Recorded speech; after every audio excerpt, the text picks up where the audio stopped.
కూర్చున్న వాళ్ళందరికీ good morning. యాక్చువల్గా మన భారతదేశంలో కావచ్చు, ప్రపంచంలో కావచ్చు, ఎక్కడ మతాలు కులాలు అనేవి ఎక్కడ లేవండి. ఇవి మనం అర్థం చేసుకునే యొక్క మన ఆలోచన పరిధిని బట్టి, మన యొక్క జీవన శైలిని బట్టి, మన చుట్టూ ఉన్నటువంటి వాతావరణాన్ని బట్టి మనం అర్థం చేసుకుంటున్నాం తప్ప, ఎక్కడ ఏ గ్రంథంలో ఏ మత గ్రంథాలలో ఇది మతము అని ఎక్కడ ప్రతిపాదించలేదు. ఇప్పుడు ఇస్లాం తీసుకోండి, ఇస్లాం అనేది మతం కాదు, ఇది ఒక శాంతి సందేశం. ఇది ఒక శాంతి సందేశం.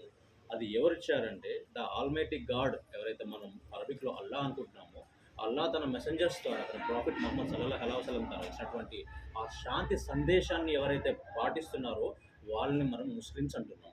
ఆ ముస్లిం అనేది ఈ మధు కావచ్చు, ఇక్కడ నరసింహరావు కావచ్చు, అక్కడ ఉన్నటువంటి షఫీబాయి కావచ్చు, ఎవరైనా కావచ్చు, ఆ శాంతి సందేశాన్ని పాటించి తన జీవనాన్ని సుగమం చేసుకుంటూ చుట్టూ ఉన్నటువంటి వారిని అసలు నిజం ఏంటిదని దావతిచ్చుకుంటూ ఒక ఆనందమైనటువంటి జీవితం గడిపే వాళ్ళందరినీ ముస్లిమ్సే అంటారు అనమాట.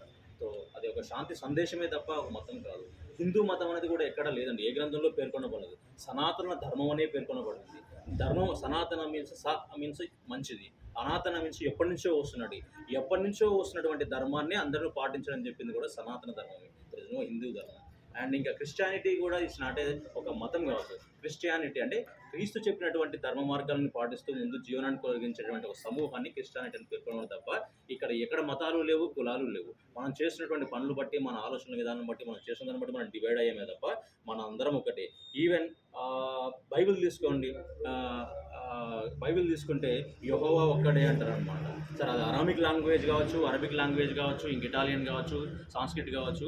సరే, బైబిల్ ఆరిజిన్ అనేది మనకు అరబిక్ లాంగ్వేజ్లో అటువైపు జరిగింది కాబట్టి అరామిక్లో యెహోవా అనడం జరిగింది, యెహోవా అనడం జరిగింది.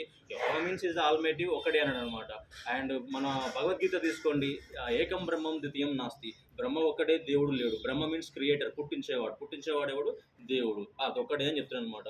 అండ్ ఇస్లాం తీసుకోండి, లా ఇలాహ ఇల్లల్లాహ్, దేవుడు ఒక్కడే, ఇంకొకటి లేడని చెప్తున్నాను కదా. అందరూ ఒక్కడే అని చెప్తున్నారు. ఎటువంటి అర్థం లేదు. అంటే సింపుల్గా ఏంటంటే, ఫర్ ఎగ్జాంపుల్ ఒక i20 హుండై కార్ ఉంది, అదొక హుండై కంపెనీ తయారు చేస్తుంది అనుకోండి.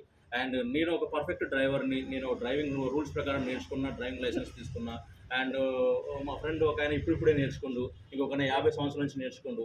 అందరూ హుండా i20 కార్స్ని తోలుతారు. కానీ ఈ రోజు ఉదయం తెల్లారంగానే హుండా అనుకుంటుంది, ఈరోజు ఈ i20 కార్ అనుకుంటుంది, ఒక పోయి గుద్దాలని చెప్పేసి అనుకోదు కదా. అది ఏ విధంగా యాక్సిడెంట్ జరుగుతాయి? ఎవరైతే డ్రైవింగ్ చేస్తారో ఆ డ్రైవర్ యొక్క పనితనాన్ని బట్టి యాక్సిడెంట్ జరుగుతాయి. అంటే ధర్మం ఒక్కటే. ఇక అర్థం చేసుకున్న వాళ్ళు ఎవరంటే డ్రైవర్స్ అనమాట. హుండాయ్ అనేది నథింగ్ బట్ ఒక కార్ అనేది, అది బైబిల్ కావచ్చు, ఖురాన్ కావచ్చు, భగవద్గీత కావచ్చు. కానీ దాంట్లో కూర్చొని డ్రైవ్ చేస్తున్నారు కదా, వాళ్ళు దాన్ని అర్థం చేసుకునే తీరు, ఎక్కడ ఎక్సలేటర్ వేయాలి, ఎక్కడ బ్రేక్ వేయాలి, ఎక్కడ స్టార్ట్, ఎలా విధంగా పోవాలని రూల్స్ తెలుసుంటే ధర్మాన్ని అందరికి ఒక విధంగానే అర్థమవుతుంది. సో ఇక మత గ్రంథాల తప్పు ఎక్కడా లేదు. దాన్ని అర్థం చేసుకొని మాట్లాడే వాళ్ళు, దాన్ని అర్థం చేసుకుని సొంత వాక్యాలు రాసుకునే వాళ్ళు వాళ్ళది తప్పు. అర్థమవుతుంది నేను చెప్పింది. So drivers makes mistake, car అనేది మిస్టేక్ చేయదు. మతం అనేది ఎప్పుడు తప్పు చెప్పదు, దాన్ని అర్థం చేసుకునే మన యొక్క పరిజ్ఞానాన్ని బట్టి. ఇంకొకటి ఏంటంటే, ఈ గుళ్ళు, మసీదులు, ఈ చర్చిలు ఎందుకు పెట్టారో ఒక చిన్న కామన్ సెన్స్ అనమాట. ఇది ఎందుకు పెట్టారో తెలుసా?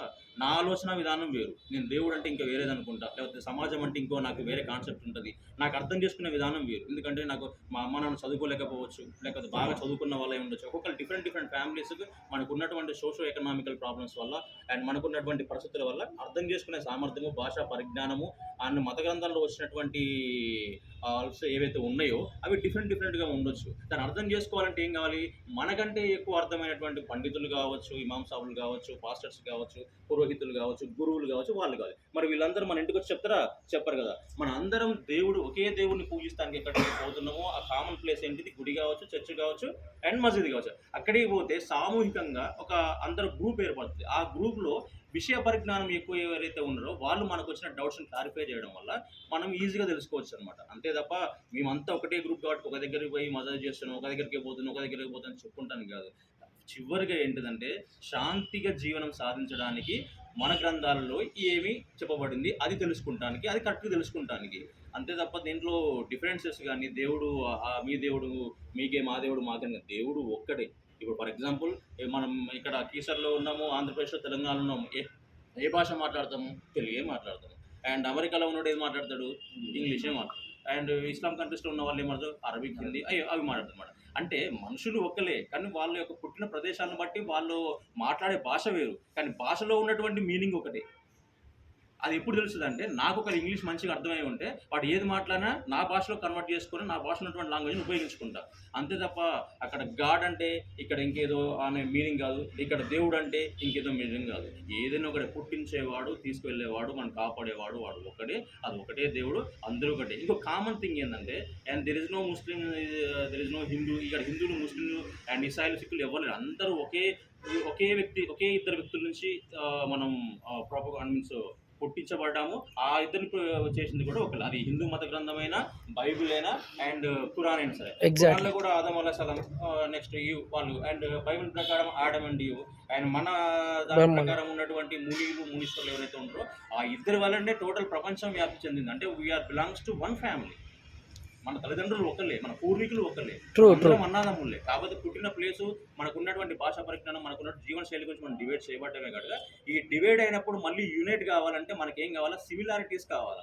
అంటే ఇప్పుడు ఈయన నలుపుండు, నేను తెలుపున్నా, ఈయన పొట్టిగు, నేను పొడుగు, నేను బలవంతుడు, ఈ డిఫరెన్సెస్ మనకు అవసరం లేదు. సిమిలారిటీస్ ఏంది? మన కుటుంబం వాడే, మనవాడే, మన పూర్వీకుడే, నా చుట్టూ ఉన్నవాడే, నా బ్రదర్ లాంటి వాడే, నా ఇంటి పక్కన వాడే అని తెలుసుకున్నప్పుడు, నువ్వు తినేటప్పుడు నీ పక్కింటి వాడు తినడా లేడా, నీకేమైనా జ్వరం వచ్చినప్పుడు అరే ఇంకా చిన్నపిల్లలు ఎవరికైనా జ్వరం వచ్చిందా, మన వంతుకి ఏదైతే సహాయం చేయబడదనుకో సహాయం చేయాల్సిన, అది చాలా ప్రతి మత గ్రంథం అదే చెప్తుంది అనుకోండి. ఎక్కడ కొట్లాడమని చెప్పలేదు. అండ్ అన్ఫార్చునేట్లీ మన టీచర్లో మేము వచ్చి ఒక 1.5 year 2 years అవుతుంది. అసలు అంత ముందు కానీ ఇప్పటి వరకు ఎక్కడ కమ్యూనల్ ప్రాబ్లం లేదు. అన్ఫార్చునేట్లీ మన జరిగింది. అది కూడా ఒక మనందరికీ ఒక మన టెస్టింగ్ లాంటిది.